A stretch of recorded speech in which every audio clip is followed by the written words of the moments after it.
So what is up YouTube? Welcome back to the channel once again. You know I appreciate having you here. Now you might have noticed this is a little bit different at the moment. This is because my beloved GoPro, well, let's just say it didn't work on this part of the video. The microphone fell out.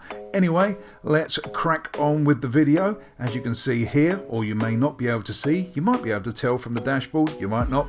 But if you clicked on this video, you definitely got it from the title. This is the 2021 NC750X by Honda, and it's kindly given to me by Doble's Motorcycles down in Coulsdon. I shall leave a link to their website downstairs, so go and check that out, and also the full specifications for this downstairs as well from Honda. So, as I said, go and check it out, but don't go there till the end. Unfortunately, because of the mic issue, the first part of this is just going to be a little bit of voiceover, and the reason we're doing this, if you go to the second part of the video where I refer back to the first part of the video, it will make no sense unless I do this. So if I say things like I said in the first bit, or initially what I thought was, then that doesn't make sense unless there's a first bit. So this is the first bit. Right, so here's a little bit about myself. This is how the video normally goes. I'll tell you my size, my weight, my dimensions, that sort of thing. This is so you know how I go with the ergonomics and that sort of thing on the bike. So let's just jump straight into that. I'm 6'2". I'm now 17.5 stone. I'm wide in the shoulders. I'm long in the leg. I've got a long thigh bone. And like I just said, this is so you get an idea of how I get on with the ergonomics. Remember, everybody's different. What I might like, you might not like, and vice versa. My words of wisdom would be, if you're interested in a bike, go and check it out for yourself. And what I want to tell you, in the first basically 10 miles I rode this bike, I found the seat a little bit low, the foot pegs a little bit high, strangely high, quite sporty for a bike of this nature in the adventure category. I found the handling okay, as you can see on this road, the suspension okay, the screen a little bit low, and I didn't really like the LCD screen. I would prefer a TFT, but we will get more into that as the video goes on. Luckily for me, I did the walk round pretty early on this video, and then the second half of it was longer than the first half, if that makes sense. So what we're going to do now is we're going to get on with the video. I'm going to roll the titles, and then straight after the titles, we're going to get into the walk round, and I'm going to ride some more and tell you what I think.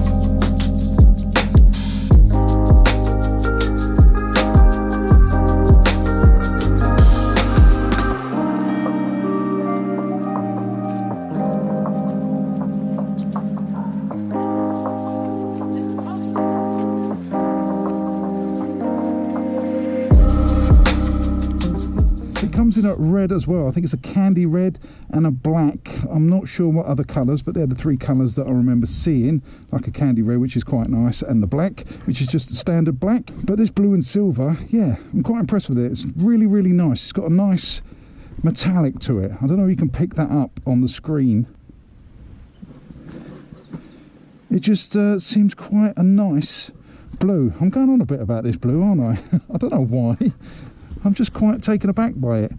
I liked it on the last one, but I never really paid much attention to it, so I don't know if they've done anything to the blue, whether it's a slightly different paint, but it's really nice. Anyway, that's not what you're here for, to see about paint, although you might be, each to their own. Anyway, let's crack on. Let's start at the front and work our way around the bike. At the front, we've got a Dunlop tyre on there. What are they, Trail Maxes? I can't see. I'll have to have a look when I get to the back. Obviously, I've covered it up as normal, so I don't really know. What's the sizes? We've got a 120/70/17 on the front, so that'll tell you where it's aimed at. The street. We've got normal forks on this one and ABS at the front with a single disc.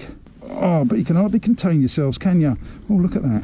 It's so off-road, it comes standard with horn protection or hooter protection, whatever you like to call that.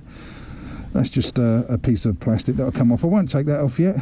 I'll leave that up to the guys down at the shop. Just in case I scratch it, then they can't blame me. At the back, we've got a 160/60/17 on the back. Again, we've got a single disc there, ABS front and rear. And also down here, if you see that, that's a hand brake, because this is a DCT model, therefore you can't lock it in gear when you're on a slope. So they put a hand brake on it, which is this thing here. Is on at the moment. To release it, you just press that and it's off, and then you just put it on, and that just holds it in place. It stops it running away if you're parked on a slope. Right, the tyres, we were looking for the tyres. There we go. Yep, they are Trail Max's D609s on this, so they held pretty well on the way up here, because there is a new bike. I didn't feel any slippage, but it's not a fast, powerful bike, so I wouldn't expect to. But on that little bumpy road, it handled quite nice. Down this side, you've got a little reflector. You've got the radiator cap here, radiator on the front, obviously. You've got a bit of a bash plate. I say bit, it's a bit flimsy, so I wouldn't use it as a bash plate. It's there more for aesthetics than it is to do anything. It's a dual clutch transmission, as we said on the way up here, which means it's either fully automatic or you can use it on manual mode with flappy paddles. You've got your oil in here. There's not really a lot more I can say about that.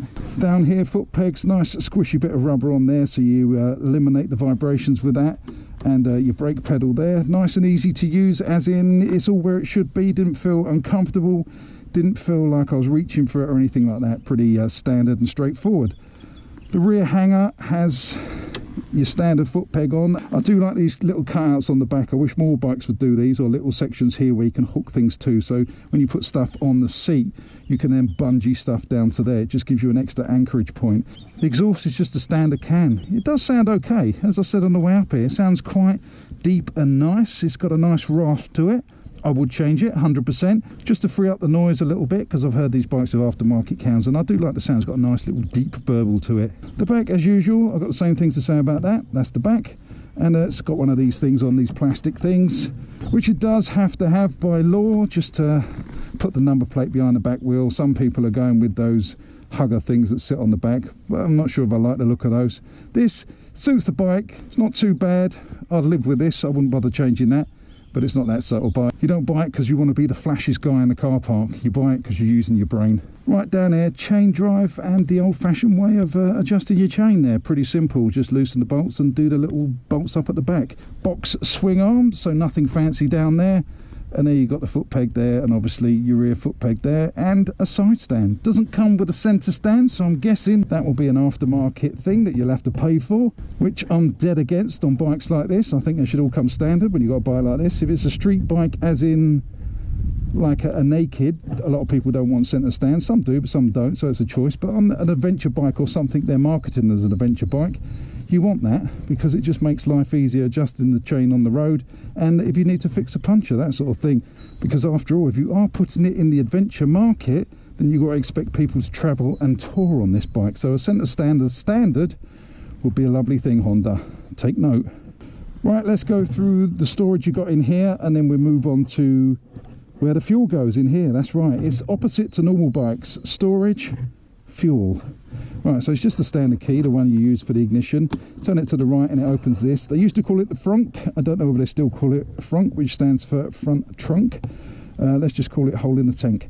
But anyway, it's up by 1 litre, so this has got more storage in. It says it will fit an adventure lid in there now. Now, I've tried the one I've got on. I'm a medium climb or clim. With the peak on, I couldn't shut it, so there may be a technique to get it in there properly. I had a little bit of a rush, but I couldn't get mine in there, even if I took the camera off. But it is pretty deep. See, I nearly went to the centre of the earth then. Is there a charger in here? I'm looking round to see if there's a charger. No, there doesn't seem to be a USB charger in here. I will look online when I get home, but I can't see one, which is an oversight if there isn't one. Just push it down to lock, then turn it to the other way, which is that way, and then that opens this one at the back. Let me close that and do it while you're looking at it, because I know you're here for all the exciting stuff. Oh, look at that. Pure magic. That just goes up, fuel goes in there, the fuel cap comes off completely. It's not on a hinge or anything, and you've got a little kind of like a bonnet thing that keeps this up. I don't know what it's called. A little piece of metal, that's what it's called. And then to get it down, you just click it like that, then drop the seat, and then that's done. Right, so I think that's about it for the bike. If there's anything you want to know that I haven't gone through, or if you want my opinion on it, if you don't get to see one, then just drop a comment downstairs in the comment section and I'll try and answer that for you. I will leave the specifications for this downstairs in the descriptions box, so check that out as well. But as I said, if there is anything you need to know, if I do know, I'll let you know, and if I can find out, I will find out for you. Right, handlebar wise on the left, obviously is the left hand grip. I'll state the obvious here, didn't I? You've got the handbrake, as I just said, we went through that. On here, you've got hazard warning lights up here. You've got your selection switch up and down here, which is when you're on your modes on there. You've got your mode button here, which switches between stuff, or modes even. And then on here, you've got your high beam, your normal, and that's to pass your flasher. I don't mean raincoat style. And down here, you've got your hooter or your horn, whatever you like to call it. Then at the bottom here, you've got your downshift, which is your minus. Then on the back here, you've got your plus. That's when it's in manual mode and you can play around with the gears. You can also use these when you're in drive mode. Say you wanted to drop down a gear, you can press that and it will drop down a gear, but then it will set back to where it feels like it wants to be. So if you want to use these purely, then stick it in manual. Right, over this side, you've got your throttle, you've got your brake lever, which is adjustable using this little thing here. And then on the back here, or the front I should say, as it's facing us, I don't know, is that the front or is that the front? Well, anyway, on this side, you've got your kill switch and your starter. Here's your little button down here, that's your neutral, your drive, and that switches it between manual and DCT mode. And that's about it for this side, apart from a mirror, and then of course on that side a mirror. So that's it for the handlebars. Let's now run through the dash. There you go, just a general sweep. Pretty old-fashioned in my opinion. As I said on the way up here, I'm quite disappointed that this is LCD and not TFT. Right, let's run through what we can see. I can't see any of the lights around the outside unless they're illuminated, so I'm afraid I can't really tell you those. Just the way the sun is, it's shining back on them. I can still see the actual instruments, as in what I need to know, the information, and obviously if these lights light up you'll be able to see them, but in the dark I can't quite see through the black outside. So all I can see is the traction control here, which is obviously the traction control neutral light. You've got your ABS light over there, which will go off after 5 miles an hour. Oil light there, and your parking brake there. So on the actual dash, at the top here's your fuel gauge, and then your time. And then down here you've got your gear indicator. This is your rev counter around here. Down at the bottom here is your A, which is on average at the moment. And then your A trip here. This is your speedo, and this is the mode you're in. This little bit here, that's your power, engine braking, traction control, and there's a little D up there when you put it in drive mode. Right, so let's have a little play with the modes. So if I press the mode button, which is this button here, it changes this on the screen. You see the black line at the bottom? That will go from where it is now, which is the engine management, down then to trip A, and then over to your little computer section there. So if I leave it in that for the moment, then we use the select button here, up and down, and we should be able to change this. That's average consumption, so it's averaging 14 miles per litre. And then I think I just reset that. That's the voltage of the battery. That's a timer. Honda do this on things. I don't understand what the timers are for. Time, I think that's 43 minutes. I've ridden this bike in the last section since turning it on. So since it was off and on last time, I think that's 43 minutes I've done.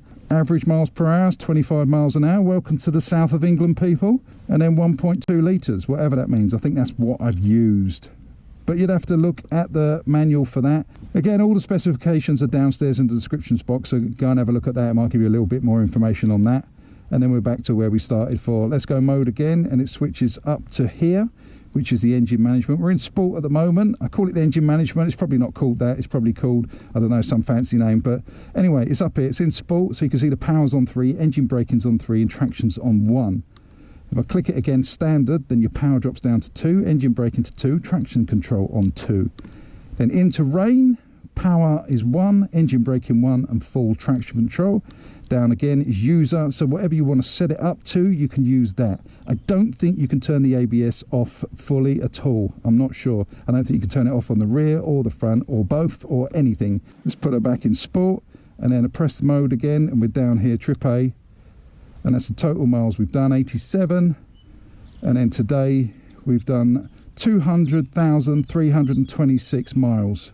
I have no idea what that means. What the hell does that mean? Is that the 3rd of the 20th, 26th of the 3rd, 20? Is that meant to be a date? I don't know. You'd have to, again, like me, look at the manual for that, because I have no idea what that means. That is a reading I did not expect. Press it again, you've got trip, whatever that is, and then trip B and trip A. So trip A, trip B, those two I'm not sure of, as in the big number, and trip minus, I don't know. Whether that's a countdown for fuel, I'm not sure. But anyway, I'm not here to give you information, am I? I think you worked out that by now. It's just the first impressions and we go through the bike together. That is a disappointment though, it's not a TFT. I have to say that. Big disappointment. Honda, TFT please. And then we can have some connectivity. This sort of bike should be connected to Bluetooth, should be Bluetooth connectable. Just simply because if you are commuting, doing long distances, you want to connect it to your phone so you can take phone calls and just do normal everyday stuff. Anyway, that's enough of that. Let's give you a little look at the lights. On the front, full LEDs, high beam, low beam, and all that. The one on the bottom, I think that's your high beam there, down there, and then it's your standard, sort of like DRL kind of running lights there. Indicators are LED as well. Let me just stick those on so you can see them. There you go. So pretty standard Honda ones. I've got them on the Africa Twin. I've also got them on my CRF 250 Rally. On the back, once again, LEDs, that's brake light and standard lights, and obviously indicators. Right, so there she is. NC750X 2021 version. 6 kilograms lighter, a little bit more powerful, more torque in the 3 lower gears, rev counter extended by 600 revs. I think she looks very nice. I really do. I think it's a really good looking bike. But anyway, let's ditch this walk round and let's ride some more. That's the aim of the game. So I'll see you back inside the crash helmet. Right, so there you go. That's the end of the little walk round. I hope you enjoyed it. Again, if there's any questions, just drop them downstairs in the comment section. I'll try and get back to you. But look at this, it's beautiful, it's tranquil. We're going to head back to the streets now where this bike is going to live its life. We just got this little bit of gravel to go. I won't insult you to say it's off-road. Used to be a lovely lane, this, we all know that if you watch my videos. I loved this lane when it was proper off-road, but now it's graded, it's just a gravel path. So we're going to get back onto the street. We're going to test this bike a little bit more. We're going to have a little bit more fun. We're going to go on some faster roads, some more sweepy roads, if that's such a thing. Is sweepy roads a thing? Faster sweepers? I don't know. Bigger roads, nicer roads, more toury cruisy. If you want this bike as a commuter, I'd say 100% it's a really good commuter, especially in traffic, because at low speeds like we are now, it is very stable, very planted. It doesn't feel like it wants to tip over or anything. Very controllable at very low speeds. Lovely centre of gravity, so to speak. Beautiful. So yes, I can vouch for that. It's thin enough to filter, nice and easy, well balanced, very mild mannered at low speed.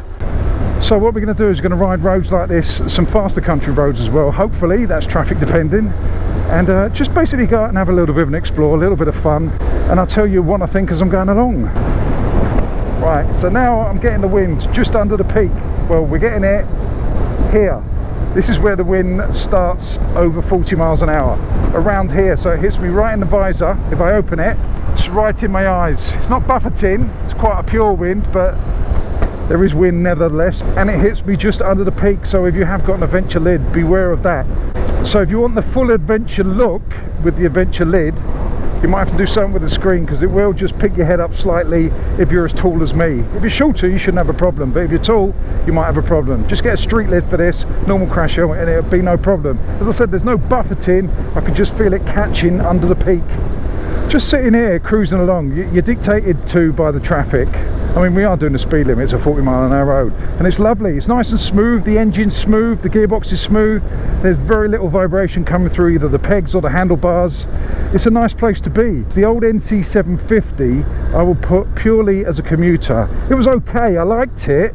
I liked the theory behind it, and I liked the execution for what it did.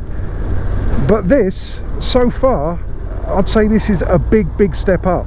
I mean, I could only really tell you if I rode them back to back now. I haven't ridden the old one for quite a while, but it didn't make me feel that excited low down. As in, it was very clunky in the gears. You can still hear the DCT on this, it still clunks a little bit. My Africa Twin does as well, just something you get used to. But compared to the old version, this is a lot more refined. and because it's got that low down torque now, it makes those first 3 gears a little bit more playful. I would say she's just too low though. Now I'll stand up at some point and I'll show you how far off the seat I am. As I said, it's 800mm seat, so it's a 40 mile an hour, so we go 4th gear, 40 mile an hour, accelerate up to 60, go. Done. So she's not that slow, she really isn't. Oh, it's nice on the downshift. I'm not sure if it blips, but I know the manual version of this, I read, has a slipper clutch. So I'm not sure if there's some kind of version built into the DCT, I would assume so. But I know on the manual, if you do get a manual of this, it's got a slipper clutch on it now. So when you're aggressive on the downshift, it shouldn't lock up that back wheel.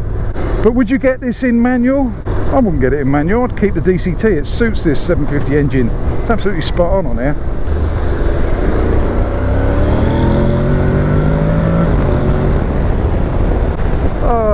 Got a tractor now. Well, we had about 3.5 seconds of fun. Do you know what I'm loving about this bike? Now I've got used to it, the foot peg position. It's really comfortable. It's really relaxing. I won't say it's super comfortable as in you're going to fall asleep. It's no armchair, but the actual position it's putting me in, I quite like my feet where they are. It gives me more manoeuvrability. I wouldn't have thought that an NC750 would have such a sporty foot position for me. Now, as I've said, if you've got short legs, you're not going to notice that, but if you do have long legs, it's quite tucked up. And I'm getting used to that. I quite like it. It's a nice position. It's very nice.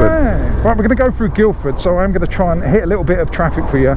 So hopefully we'll get a little bit of filterage in for you, although I don't want to do it. I hate traffic, and I pretty much hate going through Guildford. So I'm doing it for you. The things I do for you, pat on the back for me. Oh, I'm so sacrificial. What it is in traffic is very nicely balanced. As I said back there, at slow speeds, it just seems to sit bolt upright with very little input. You're not wobbling all over the place. There's no struggle. You can go extremely slow. The brakes have got very nice feel to them. They're not grabby at all. Some brakes are grabby at low speed, so you get that kind of judder. It makes you nervous. These don't do that.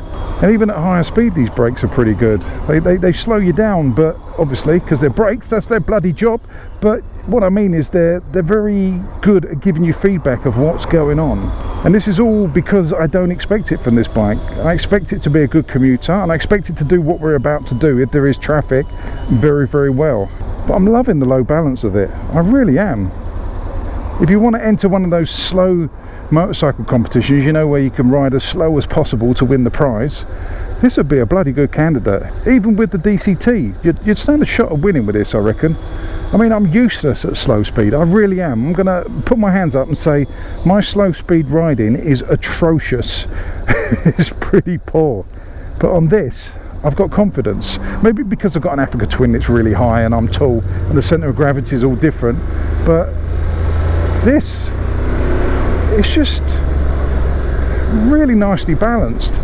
Yeah, what I was saying about the seat height, the car bent my legs off.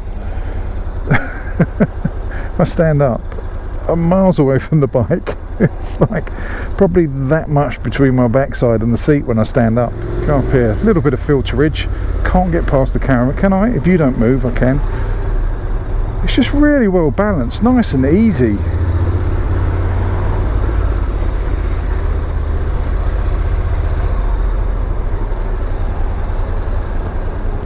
This bike in London or a big city or town or any kind of traffic is nigh on perfect. I don't remember the last one feeling this nice on the road in slow traffic, just plodding along. It was nice, but I don't remember it feeling this nice. Out of all the test rides I've ever done, out of all the bikes I've ever ridden, this has got to be the easiest. It feels second nature. It just feels sublime. Now, I know everyone out there is going to say the NC750 is boring. We get that. I get where you're coming from when you say that. I understand. It doesn't set your world alight. Your pants will not spontaneously catch fire on this bike. It doesn't have breakneck speeds. You're not going to rip your hands out your sockets while you accelerate. I get that. But if you change your mindset and you ride a bike for exactly what it's designed for, and then as long as it's got the ability to play slightly, then it's a good bike, surely.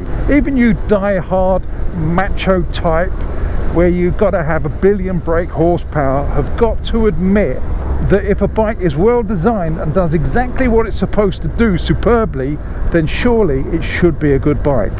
This bike would make a great tourer. If you're not fussed on blatting going super fast anywhere, if you just want to do roads like this, go and see the countryside, go and see the world, if you just want to just relax and enjoy yourself, put some luggage on a bike like this, I really would travel on this. I kind of understand this one more than the old model because it has got that little bit more poke. The first 3 gears have got a little bit more shove. It makes it just a bit more fun, and that extra bit of fun does a lot to this bike. It really does a lot. You'd be shocked. Get on and ride one. If you've got the old version, go and test ride the new version and tell me, drop a comment downstairs in the comment section. If you've got an old one and you test ride a new one, tell me if you notice the difference as much as I have. And I know it's only subtle, it's not major, but the tweaks have been spot on. I wouldn't take it off-road, I wouldn't go anywhere near off-road with this if I bought it, but I would do distance on it. It's got normal way round forks, it's got a single disc on the front, but still it feels really nice on the front, it feels really nice and planted. Doesn't bounce, doesn't skip. Okay, this is a good road, but I mean when we're pushing it through the corners, it doesn't feel like it's got too much dive, and I'm a big lump, so it should compress a little bit, but it seems to be okay. It doesn't feel skittish at all, front or rear. Now the rear, I haven't looked, I didn't really have a look in the walk round, but I'm pretty sure it's probably got some sort of adjustment. Front has none, but in standard settings it feels nice and planted. It's nice and smooth on the road, it's comfortable, you don't really feel too much of the bumps. It's a pleasant place to be, it's a pleasant ride. They've tweaked it in so many areas that they've made everything just slightly better, but the sum of those little tweaks has made it a lot better. Sometimes I talk rubbish and sometimes I talk science. You can make your own mind up what that one was. But after being on this for a while, sitting at around 50 miles an hour, the wind does get quite annoying. It's a pure wind, but it's quite loud, so you would have to wear earplugs. But then I would recommend that you wear earplugs anyway on a motorcycle, especially after time. Your hearing will start to degrade if you don't wear earplugs, even if you've got a good crash helmet.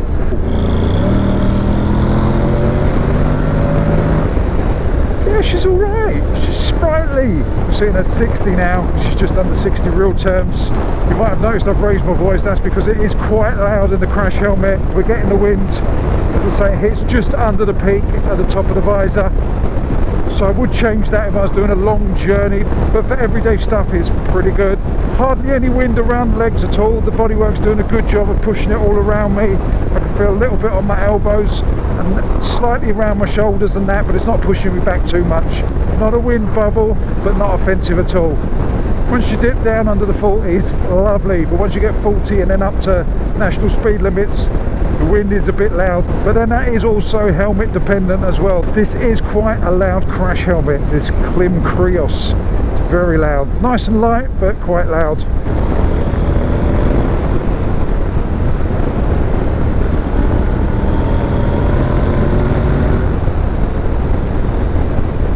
Handles the bends really, really nicely. I don't feel any slip on these tyres, I don't feel like the suspension's objecting at all.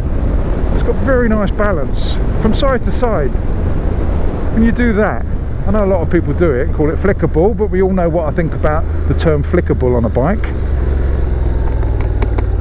That's a flickable bike. Again, I'm judging this on what this is supposed to be. I'm not judging it on a super fast sports bike, a supermoto. I'm not comparing it to one of those. I'm comparing it to what it says on the tin, if that makes sense. I'm comparing it to what your mindset thinks. You think this plodder, slow, doesn't go around corners, you just commute on it, put some stuff in. So when you get on a bike and you do stuff that you don't think it's going to do, it does surprise you and it cheers you up. And that's what I love about biking, it cheers you up. I don't let ego get in the way of my biking, I just get on a bike, judge it how I feel, and then let you guys know. Hopefully you'll agree. If you do, you do. If you don't, you don't. That's the beauty of biking. There's something for everyone. So let's talk a little bit about the engine. I haven't really spoken about it. I've kind of touched on the subject, but not really spoken about it. It's not very, very powerful. It's got a bit of torque, but it's not the most powerful engine in the world. It's a parallel twin. It's a 750. It doesn't rev very high. It now goes up to 7,000 revs. Before, I think it was 6,400 before you got to the red line, which is very low. So that's why I prefer the DCT gearbox on this. I find in the manual you're hitting the red line too much. I did when I rode the 750S.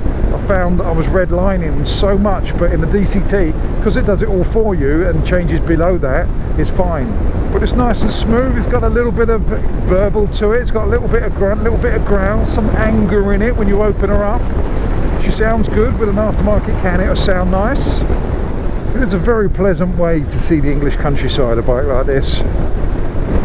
Not overpowered for the roads, nice and comfortable, chilled out. Oh look, for those of you fans of the channel, nice brick wall for you.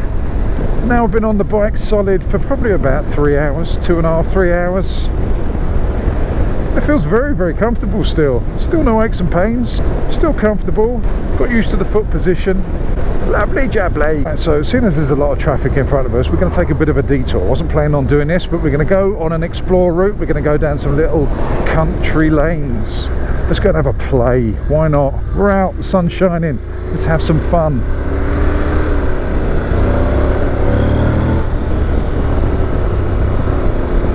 These are a little bit gravelly, a little bit bumpy.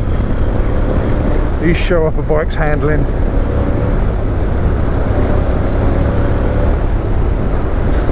Bring a sports bike down these sort of roads, you need quite soft or softish suspension for these types of roads. Harsh suspension will smash you all over the place, you lose some fillings. But on a bike like this, you keep your fillings, which is a bonus.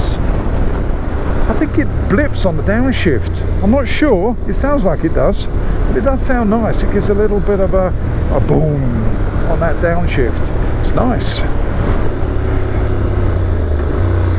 Did you hear that? And this is just the standard exhaust as well. It does sound pretty good.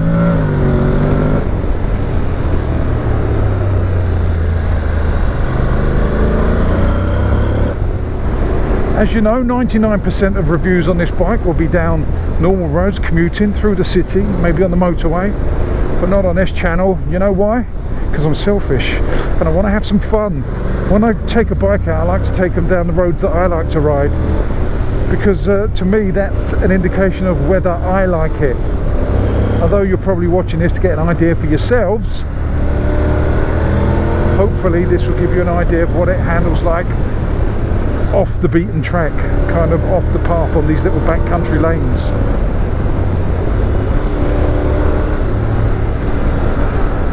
And it's not half bad.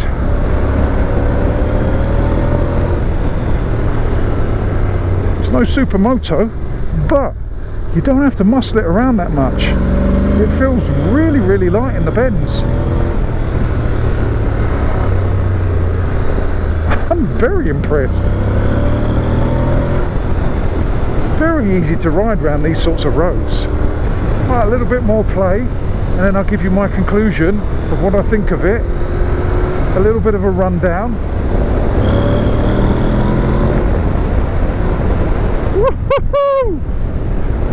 I'm on an NC750, people. NC750.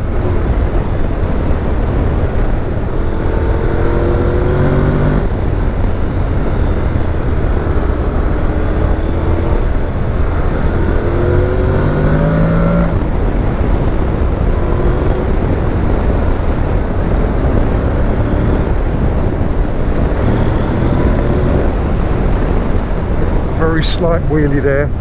I use the term very slight. Right, so let's quickly summarise the bike. The ergonomics of it are pretty nice. I really like it. It's very, very comfortable indeed. At first I thought the pegs were a little bit weird because I wasn't expecting them to be quite as sporty as they are. Don't get me wrong, they're not super sports pegs, but they're a little bit more tucked up than I thought they'd be because I've got long legs, and the seat's been lowered. So all in all, that bit is very, very nice indeed. No vibration, very comfortable. Seat slightly hard, but not in an uncomfortable way. There's just a little bit less padding. My legs don't ache, my back doesn't ache, my arms don't ache, my hands don't ache, my shoulders don't ache, my wrists don't ache, and guess what? Even my thumbs don't ache. So that's all good. Mirrors, they work. You can see behind you. They do exactly what they're supposed to do. Up front, the screen, not very good. Honda have missed a trick again by not putting an adjustable screen on a bike like this. Should be standard, that should be adjustable. For me, it would need to be bigger. This bike would be quite tiring at higher speeds, i.e. motorway speeds, for long periods of time. The worst thing about the front is this dashboard. Don't like it at all. There's nothing wrong with it, it tells you all the information you need, but come on Honda, TFT, we're in the time of TFT. I like a bit of connectivity now. I like to know what my phone's doing on my dashboard. So bring that up to date and that will be a massive improvement on this. So no, it's a no for the look of the screen, but the information's fine. Look of the bike, I really like the look. I think it's very nice looking. I think it's a really, really good looking bike. But looks are subjective, we all know that. So leave a comment downstairs in the comment section. Let me know what you think about that. Suspension, very good. Considering it's standard way up, quite budgety. Well, not pure budget, it's got that dual bending valve malarkey in. Don't know what that means, I think it's some kind of magic. But considering it's not adjustable and it's just standard out the box, it soaks up all the bumps nicely. It's very smooth on nice roads, obviously, but when you get to roads that are not so smooth, it irons it out and it's very nice. And on those country roads, it didn't feel skitty at all. It didn't bounce around, didn't make me nervous, which is nice. This bit here, the hole in the tank, absolutely love that about this bike. This is a genius move. Saves you having a tank bag. Absolutely fantastic idea. Tank bags are a bit of a pain in the backside, so to lock your stuff in there, very nice indeed. The only downside to having this here means the fuel goes in the back, so you've got to lift the back seat to get the fuel in. And I've said this on all the bikes where this happens, that if you are going on a tour and you put luggage back there, like you strap your tent to it or your sleeping bag or anything, I don't know why I'm naming things to strap to the back. Basically, if you strap anything to the back to get to the fuel, you've got to take it off every time. So that, in the sense of touring, is a downside, but I do like the hole at the front. Leave it! Brakes work, they stop you, they feel nice, very progressive, don't feel jerky at low speeds, and don't feel unresponsive when you're slowing down from high speeds either. Engine wise, and I think this is the problem with this bike, or the problem that people have with this bike, is it doesn't create a lot of power for a 750, and I get it. It's not the most exciting bike on the planet, but I would say that people that look at these bikes don't need that part of excitement in their life. They're not looking at sports bikes performance, they're looking at practical, sensible biking. A bit like myself, practical and sensible. And what Honda have done over the last model, they've tweaked it just enough to give you a little bit of fun factor as well. You can have a little bit of fun on this now. The last NC750 I wouldn't have bought. I liked it, but I would not have bought it. This, I'm on the fence at the moment. It has got a little bit of play in it, and I like that. I really do like that. It's what it was missing. So you've got all the good things of the 750. It's smooth, it's practical, you can ride it all day long, it's frugal on petrol, it's nice and easy to ride. I would say this is probably the easiest bike I've ever got on and just ridden. It's just, I don't know, it's witchcraft. It's got to be witchcraft. So if you are a noob and you're coming into the bike market, don't be intimidated because this is a 750. I'm sure you'll get on with it. As a package, this is definitely better than the old NC750. Definitely. I've got no doubt about that. As I said, would I buy one? Yes, if I was stepping up, if I was coming up, I would buy one. Would I sell my Africa Twin to get one? Not in a million years. Would it keep me satisfied? Probably not, unless I was doing country lanes like I just did. If I was doing those all the time, it's fine. But I think if you're riding this long distance, you've got to be prepared to be chilled out. If you've got the mindset to be chilled out, if you're not in a rush and you haven't got that headstrong, I need to go flat out everywhere attitude, this bike's brilliant. Get all your bags, get out my house. I don't want your stuff around. I never did you wrong, but you did me wrong. So go ahead, get going. Get all your bags, get out my house. I don't want your stuff around. I never did you wrong, but you did me wrong. So go ahead and get going.